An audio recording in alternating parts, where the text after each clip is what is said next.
You ask Tiger to solve. This deals with linear equations with one unknown. The final result is y equals -6. Let's solve it step by step. Swap sides. Group all constants on the right side of the equation. Add 6 to both sides. Group like terms. Simplify the arithmetic.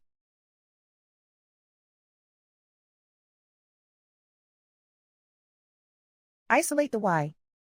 Divide both sides by 5. Simplify the fraction.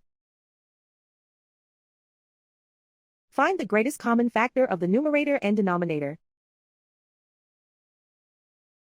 Factor out and cancel the greatest common factor. And so the final result is y equals -6.